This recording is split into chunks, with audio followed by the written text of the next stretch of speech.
भौतिक विज्ञान की क्लास में स्वागत है आपका।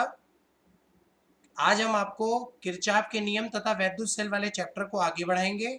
आइए देखते हैं। तो आज के दिन पहले तो हम बताते हैं आपको सेलों का संयोग। कल आपको वैद्युत सेल के बारे में भी बताया था। तो सेलों का संयोग बताते क्या होता है। तो जो वैद्युत सेल होता है उसमें वैद्युत धारा प्राप्त करने का एक स्रोत होता है। मतलब वैद्युत सेल से वैद्युत धारा को प्राप्त किया जाता है। एक वैद्युत सेल से प्रबल वैद्युत धारा प्राप्त नहीं कर सकते हैं। मतलब किसी एक वैद्युत सेल से हम सोच लें कि प्रबल वैद्युत धारा प्राप्त कर सकते हैं, ऐसा संभव नहीं है। यदि प्रबल वैद्युत धारा प्राप्त करने के लिए कई वैद्युत सेलों का आपस में संयोग करना पड़ता है, जोड़ना पड़ता है। इस जोड़ने जो ये सेलों का संयोजन होता है, इसी को हम लोग बैटरी बोलते हैं। अर्थात हम ये कह सकते हैं कि बैटरी कई वैद्युत सेलों का संयोग होता है जिससे प्रबल वैद्युत धारा प्राप्त किया जाता है। आपको एक चीज और बता दें कि वैद्युत सेल तीन प्रकार से जोड़े जाते हैं। तो वैद्युत सेल तीन प्रकार से जोड़े जाते हैं। कौन कौन से? तो पहले है श्रेणी क्रम में जोड़े जाते हैं। तो श्रेणी क्रम में वैद्युत सेलों को जोड़े जाते हैं। दूसरा है कि समांतर क्रम में, समांतर क्रम में। तीसरा है मिश्रित क्रम में, तीसरा है मिश्रित क्रम में। तो तीन तरीके से हम लोग जोड़ सकते हैं वैद्युत सेलों को। तो पहला है श्रेणी क्रम में, दूसरा समांतर क्रम में और तीसरा है मिश्रित क्रम में, समांतर क्रम में। तो तीन प्रकार से जोड़ सकते हैं। तो पहला हम लोग देख लेते हैं श्रेणी क्रम में। पहला हम लोग देखते हैं श्रेणी क्रम में।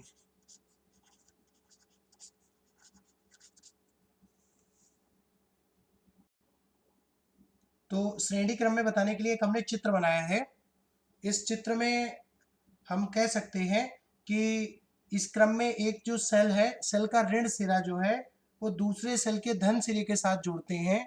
आप ये देख रहे हैं चित्र में, ऋण सिरा है दूसरे सेल के धन सिरे के साथ में, दूसरे सेल के ऋण सिरे को तीसरे सेल के धन सिरे के साथ जोड़ते हैं। इस तरीके से एक क्रम बनता चला आता है। इस तरीके से हम ये कोई जरूरी नहीं है कि तीन ही सेल लें, कितने भी सेल ले सकते हैं। तो इस प्रकार हम लोग एक क्रम में जोड़ते हैं जिसको हम लोग श्रेणी क्रम बोल सकते हैं, कहते हैं। और आपने इसमें जितने भी सेल जोड़ेंगे, हम मान के चलते हैं माना n सेल जोड़ रहे हैं। तो n सेल जोड़ने का, तो देखिए चित्र के अनुसार हम आपको बता दें कि मान लीजिए n सेल हैं जो कि श्रेणी क्रम में जुड़े हैं। प्रत्येक सेल का जो विद्युत वाहक बल है वो E है, जैसा कि हमने आपको मेंशन कर रखा है चित्र में। अलग अलग सेल आप देख रहे हैं, ये अलग अलग सेल है, ये अलग सेल है, ये अलग सेल है। और इसका जो आंतरिक प्रतिरोध स्मॉल r है, ये देखिए इसका विद्युत वाहक बल स्मॉल कैपिटल E है। इस पर विद्युत धारा I बह रही है। बाह्य प्रतिरोध कैपिटल R है, इसमें कुंजी लगी हुई है।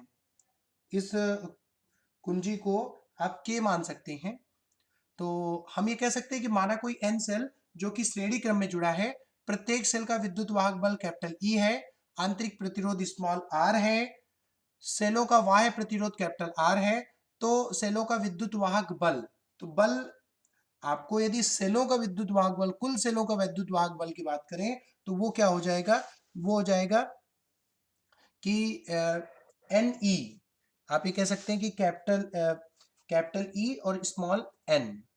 तो इसके बाद में यदि हम कह दें कि आंतरिक प्रतिरोध की बात करें तो आंतरिक प्रतिरोध क्या हो जाएगा? तो आंतरिक प्रतिरोध क्या बचेगा?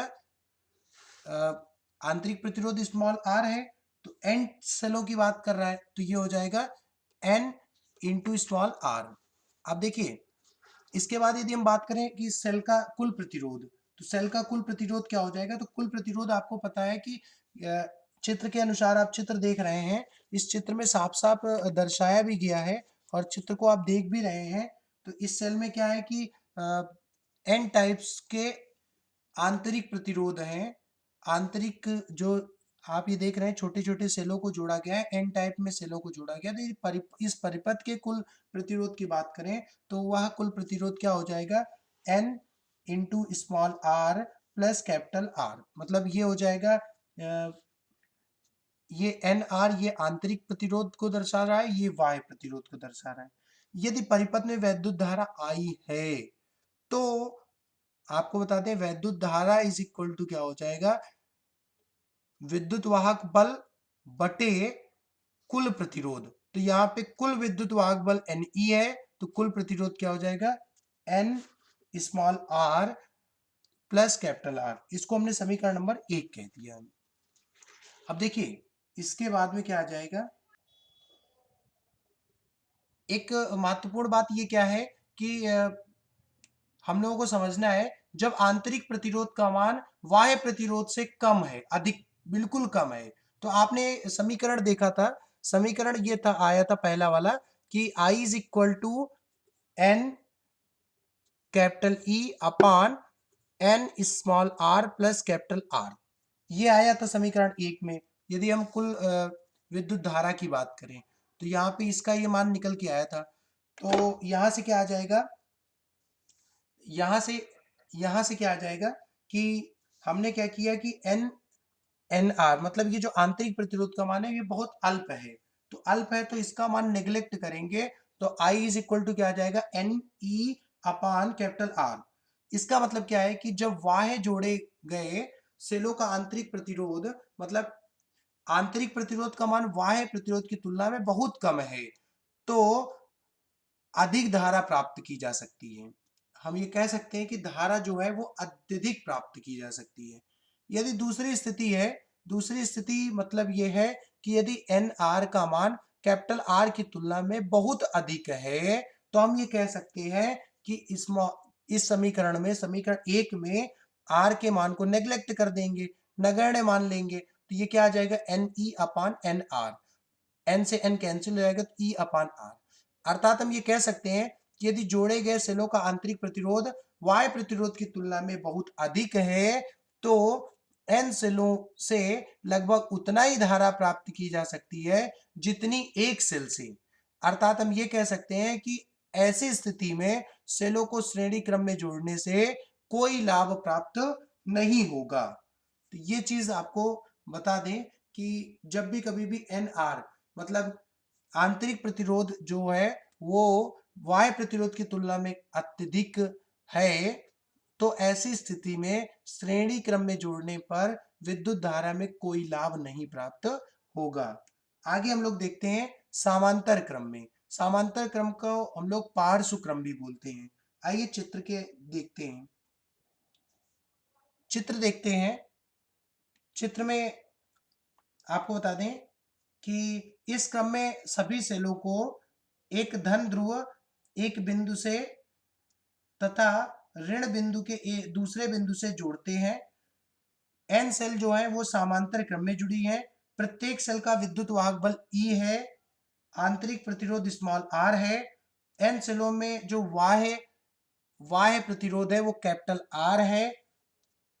तो यदि हम सभी सेलों को समांतर क्रम में जोड़ते हैं तो पूरी बैटरी में विद्युत वाहक बल क्या हो जाएगा, कैपिटल ई हो जाएगा।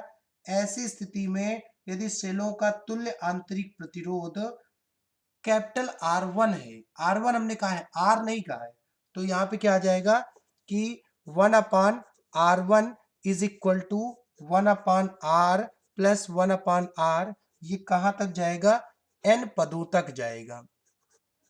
तो n पदों तक जाएगा तो यहां से क्या हो जाएगा, 1 upon R1 is equal to 1 upon R1 is equal to n upon R। मतलब R1 की वैल्यू क्या आ जाएगी, R अपान n। यदि हम परिपथ का यदि परिपथ का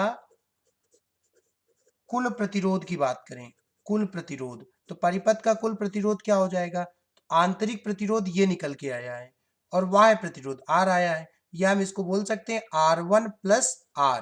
R1 क्या निरूपित कर रहा है, आंतरिक प्रतिरोध को, तो यहां से क्या आ जाएगा, R अपान N प्लस कैपिटल R।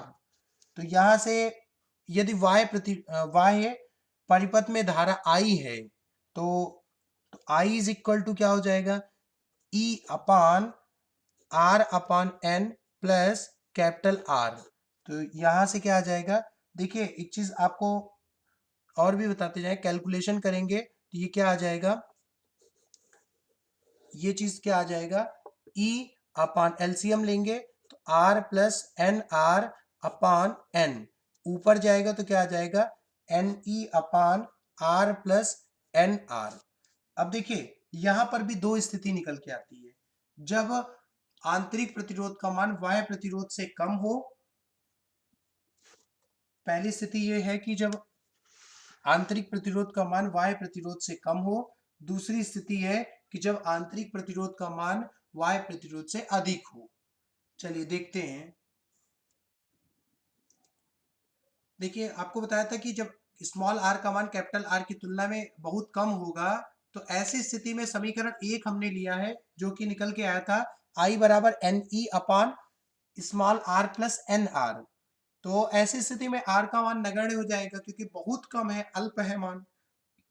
तो आई बराबर क्या आ जाएगा, N E upon N R. तो एन से एन कैंसिल हो जाएगा तो आई बराबर क्या आ जाएगा, ई अपॉन आर। ऐसी स्थिति में हम ये कह सकते हैं कि कुल वैद्युत धारा जो निकल के आती है वो एक सेल से मिलने वाली वैद्युत धारा के मान के बराबर होगी। अर्थात इस स्थिति में सेलों को जोड़ने पर कोई लाभ नहीं प्राप्त होगा। दूसरी स्थिति है कि स्मॉल आर का मान यदि कैपिटल आर की तुलना में अधिक है, तो आई बराबर क्या आ जाएगा, N E upon R plus N R. अर्थात हम ये कह सकते हैं कि इसका मान नगण्य हो जाएगा। तो आई बराबर N E upon small R. ऐसी स्थिति में समांतर क्रम में जोड़ने पर वैद्युत धारा में लाभ प्राप्त होगा। अर्थात समांतर क्रम में इसी इसी स्थिति पर जोड़ना चाहिए।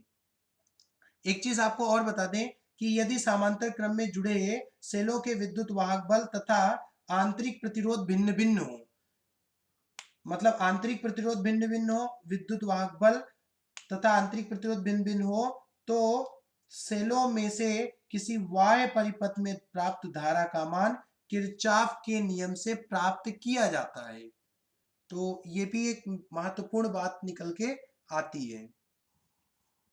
तो नोट नंबर 3 यही बात बताई, यदि समांतर क्रम में जुड़े सेलों को विद्युत वाहक बल तथा आंतरिक प्रतिरोध भिन्न भिन्न हो, तो सेलों में किसी बाह्य परिपथ में प्राप्त धारा का मान किरचॉफ के नियमों से प्राप्त करेंगे।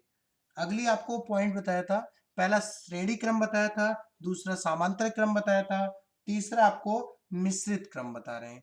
मिश्रित क्रम का मतलब ये है कि यदि इस क्रम में थोड़े सेलों को श्रेणी क्रम में और थोड़े सेलों को समांतर क्रम में जोड़ते हैं, तब की स्थिति मिश्रित क्रम कहलाती है। आइए उसको भी देखते हैं। तो आपको बता दें कि हमने कुछ सेलों को श्रेणी क्रम में और कुछ को समांतर क्रम में जोड़ दिया है, तो ये मिश्रित क्रम हो जाएगा। अर्थात श्रेणी और समांतर दोनों आ गए। तो जब एन सेलों को विद्युत वाहक बल की बात करते हैं तो वो एन ई हो जाएगा। यदि हम एन सेलों के आंतरिक प्रतिरोध की बात करेंगे तो आंतरिक प्रतिरोध का मान क्या आ जाएगा, एन स्मॉल आर हो जाएगा। और एम श्रेणियों को समांतर क्रम में जोड़ते हैं तो ऐसी स्थिति में आंतरिक प्रतिरोध क्या हो जाएगा, R1 हो जाएगा। बाह्य प्रतिरोध कैपिटल R है, आंतरिक प्रतिरोध मान लीजिए R1 है। तो 1 upon R1 is equal to क्या आ जाएगा, 1 अपान N R plus 1 upon N are. कहां तक जाएगा, m पदों तक जाएगा। तो यहां से क्या आ जाएगा, 1 upon R1 is equal to m upon n into small r। अब देखिए ये R1 की बात करेंगे तो ये उल्टा हो जाएगा। तो ऐसी स्थिति में क्या आ जाएगा कि N N R upon M हो जाएगा। तो यदि हम कुल प्रतिरोध की बात करें तो कुल प्रतिरोध क्या हो जाएगा, आंतरिक प्रतिरोध प्लस बाह्य प्रतिरोध। तो R1 प्लस आर हो जाएगा। तो ये R1 का मान रखेंगे N R upon M plus R. तो विद्युत धारा की बात करेंगे तो विद्युत धारा बराबर क्या हो जाएगा, कुल विद्युत वाहक बल बटे कुल प्रतिरोध। तो N E upon N R plus M plus capital R. तो यहां से क्या करेंगे, एलसीएम ले लेंगे। एलसीएम लेंगे तो क्या आ जाएगा, N E upon N R plus M R upon M. m ऊपर जाएगा तो क्या आ जाएगा, M N E upon N R plus M R. अर्थात हम ये कह सकते हैं कि मिश्रित क्रम में बाह्य प्रतिरोध में धारा का मान अधिकतम तब होगा जब बैटरी का आंतरिक प्रतिरोध बाह्य प्रतिरोध के बराबर हो। तो ये चीज आपको बताया हमने, आपको सेलों का संयोग। तो इस तरीके से सेलों का संयोग है। आगे आपको हम द्वितीयक सेल बताएंगे, कौन कौन से द्वितीयक सेल होते हैं वो बताएंगे। इसके अलावा किरचॉफ के नियम को हम बताएंगे। तो ये सारी चीजें हम आपको बताएंगे। तो द्वितीयक सेल क्या होता है और संचायक सेल क्या होता है, ये सब चीजें भी हम आपको बताएंगे। एक चीज और आपको बताते जाएं कि इन सारे डेरिवेशन को हम लोगों को समझना भी है और पढ़ते जाना है, और डेरिवेशन आना चाहिए। हर एक स्टेप को हमको ध्यान में रखना है।